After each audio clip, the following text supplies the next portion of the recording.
आज सबसे पहले बात दुनिया के दुश्मन नंबर 1 चीन की, जिसे एक घातक वायरस को जन्म देकर पूरे विश्व के खिलाफ दोहरी साजिश रची है। एक साथ कई मुल्कों की आबादी और अर्थव्यवस्था पर अटैक किया है, लेकिन अब चीन के खिलाफ काउंटडाउन शुरू हो चुका है। यूरोपीय और अमेरिकी देश बीजिंग के खिलाफ एक बड़ा प्लान बना रहे हैं। यूरोप के तो 2 मुल्कों में चीन के खिलाफ विद्रोह शुरू भी हो चुका है। तो देखिए, चीन से 6,810 किलोमीटर दूर सेंट्रल यूरोप में भड़की चिंगारी, ड्रैगन की खुली पोल, अब सर्वनाश की बारी।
माहौल में ये मसला चिंगारी का काम करेगा।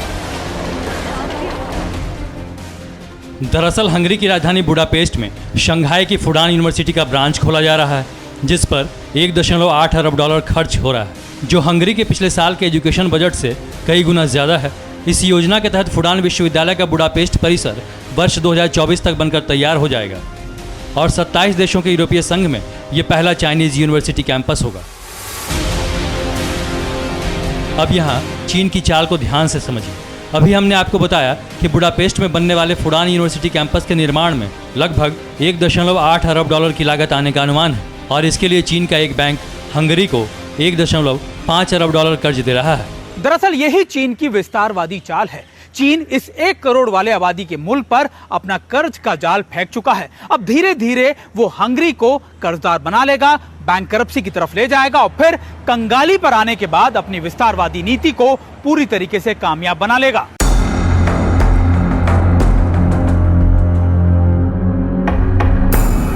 क्योंकि हंगरी की राजधानी में पहले से एक चाइना टाउन बस चुका है और अब यहाँ चाइनीज यूनिवर्सिटी कैंपस बनाई जा रही है। मतलब चीन सेंट्रल यूरोप के इस लोकेशन में अपना पांव जमाना शुरू कर चुका है और यही बात देश के युवाओं को खटक रही है। इसीलिए हजारों युवा हंगरी और चीन की मित्रता के खिलाफ खड़े हो गए। जिनपिंग और पीएम ओरबान की दोस्ती को देश के हित के लिए दुश्मनी बता रहे हैं।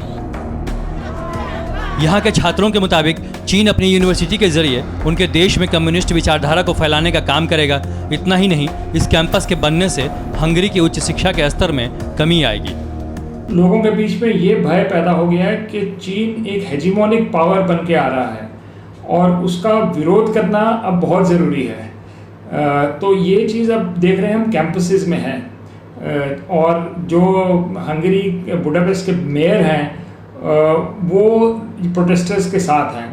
तो मुझे लगता है आने वाले दिनों में ये प्रोटेस्ट कैंपसेस से बाहर होके ये सड़कों पे हो सकता है अगर चीन ने अपना रवैया ना बदला।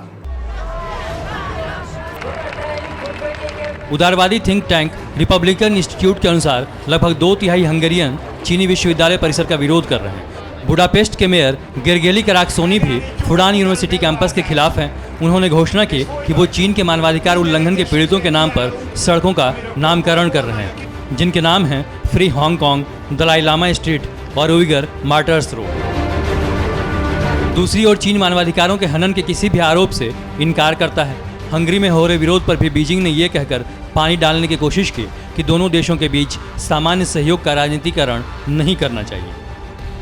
दरअसल इस सब के पीछे हंगरी के प्रधानमंत्री विक्टर ओरबान और जिनपिंग की घनिष्ठ मित्रता को कारण बताया जा रहा है, क्योंकि इस महीने की शुरुआत में हंगरी ने यूरोपीय संघ के उस बयान को जारी करने से रोक दिया था जिसमें हांगकांग के प्रति चीन के रुख की आलोचना की गई थी।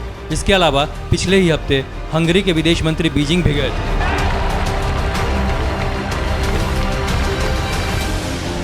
लेकिन चीन और हंगरी की इस दोस्ती में 1 करोड़ देशवासियों को गुलामी का भविष्य नजर आ रहा है और इसीलिए बुडापेस्ट में बीजिंग के खिलाफ विद्रोह का बिगुल भी फूंका जा चुका है। हालात नहीं बदले तो आने वाले दिनों में आम जनता का यह गुस्सा ज्वालामुखी की शक्ल में फट सकता है।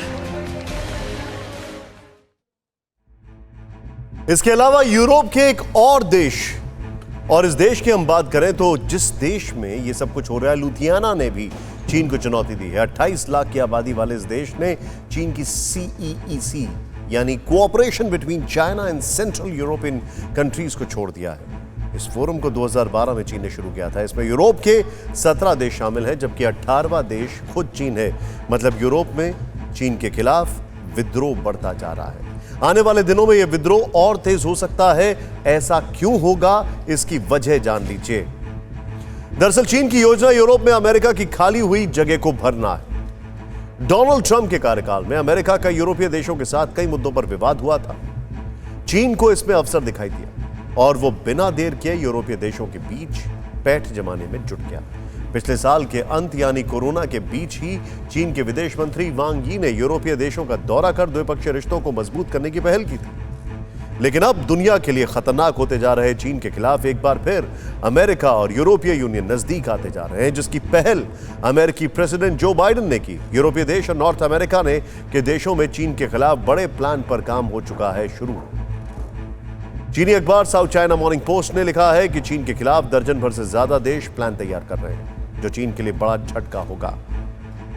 दरअसल चीन को जिम्मेदार ठहराने के लिए यूरोपीय और नॉर्थ अमेरिकी देशों के एक बड़े नेताओं ने चीन में 2022 के विंटर ओलंपिक्स का डिप्लोमेटिक बहिष्कार करने की दिशा में काम करना शुरू कर दिया है। और जो रिपोर्ट आ रही है उसके मुताबिक यूरोप और नॉर्थ अमेरिका के करीब करीब सभी देश 2022 बीजिंग ओलंपिक का बहिष्कार कर सकते हैं।